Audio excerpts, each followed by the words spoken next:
This is a very touching moment, and this story kind of saddened my heart. But it's being reported, y'all, that Gabrielle Union was unrecognizable, y'all, at the Burberry Spring-Summer 2025 fashion show, honey, at the National Theatre in London, England. Now, they're saying, y'all, that Gabby's glow, honey, but photographers, honey, struggle to recognize the actress, y'all, from the Bring It On. They say, girl, we didn't know who she was. They say event organizers convinced the photographers, y'all, that the woman who stood before them was the American actress. Now, critics said, y'all, that the 52-year-old actress has lost her signature look, but Gabrielle's fans, baby, they said, no, she didn't. They defended her. Now, Gabrielle recently appeared, y'all, at George and Amal Clooney's third annual the Abby's event alongside her wonderful husband, former NBA star Mr. Dwayne Wade, y'all, recently in New York City. They said she wore a beautiful seafoam Versace one-shoulder gown featuring, y'all, cutouts and high-thigh slits that showed off her beautiful long legs. But they say one commenter on X.com said Gabrielle aged like fine wine, but others said, honey, that they noticed, honey, that the difference in her lips and her cheeks. So people are saying, y'all, that Gabrielle is just not the same Gabrielle that they know. And so, and I mean, celebrities usually, you know, I mean, they usually put on different makeup and stuff, you know, when they go out in the public and what have you. Brett, I heard you exhale, so you don't think so? I haven't seen her, but I'm sure they knew who she was. Come on now, like, I'm sure they knew who she was. That girl, they didn't know who this girl was. That sounded a little far-fetched, Gary. I'm sure they knew who she was. Because when you go down the carpet, they also announce your name. So yeah, the publicist tell them. Yeah, so no photographers were questioning who she was. I don't think that's true. Well, the girls are talking, honey, and they said that they did not know. What girls, Gary? All of them, honey. They said, girl, we know who she was, honey.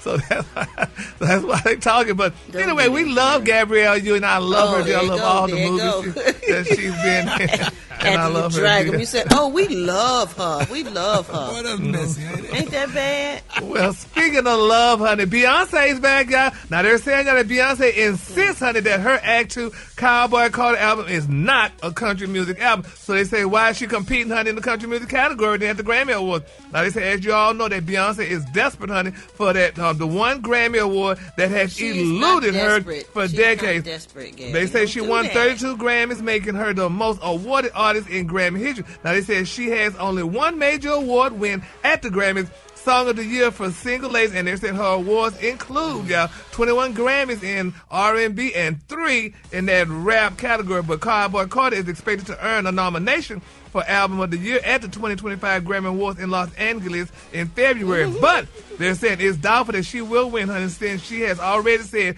that Cowboy Carter is not a country album. They say Beyonce was snubbed, honey, by the Country Music Awards, where she was not nominated in a single category. Now, her album and single Texas Hold'em also lost in a whopping 17 categories at the People's Choice Awards, y'all. So this is sad. They say, but Brad, I know you're going to probably agree with me. This is so touching, y'all. They said if Beyonce loses the Grammy for the Album of the Year, they said the loss will likely send her over the edge, honey. They said the Mama 3 doesn't handle rejection very well. It will not send her over the edge. She don't care. She got so many awards. She ain't tripping off none of that. None of it. She ain't got that Album of the Year one yet. That don't matter. You think she's sitting at home crying about it? She not.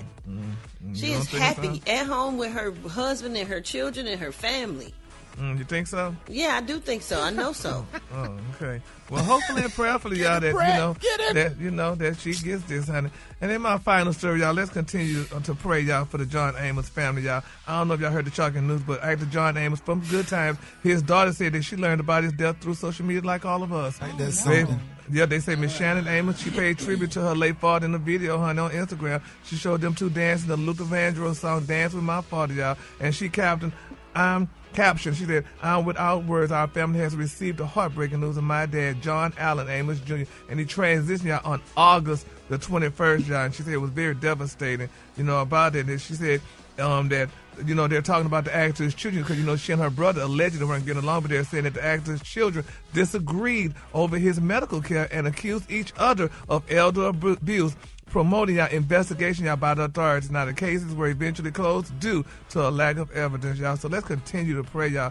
for Shannon, because she didn't know how to I just really hate that because Me too. but you dislike your sibling To not tell your sibling that that the parent that y'all share has passed away is just absolute garbage.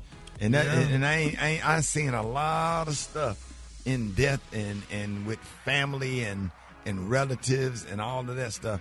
But I ain't never seen nothing like that where you would withhold information that our not your, our father has passed away. That is just absolute dirty and nasty and vile. Any name you can give it, that's wrong. And I don't care what you think of her or whatever, or what you think she did. That's still her dad. Yeah. Not just your dad. It's her dad. She deserved to know that he passed away. That's devastating. That's hurtful. That's hurtful to me, and I'm not related to them. Yeah.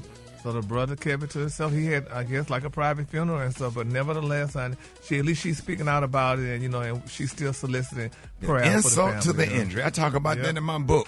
The insult, the injury. He already there, but when somebody stab you in a bullet hole, you understand? I'm telling you, man, that grief process, the grief alone is one thing, man. But some of the stuff that come with the grief that other people do. Right. Yeah. It's crazy. Yeah. That is so upsetting to hear something like that. Yes. All right, the color today, y'all, is one of my favorite colors. My color today is winter sky. On the high end, you say winter sky, and on the low end, just say beautiful gray. Y'all, that's the color for today. All right, yeah. Oh man, that's just absolutely upsetting right there. I don't know if that's a trigger or what. Y'all give it up for Gary with the T.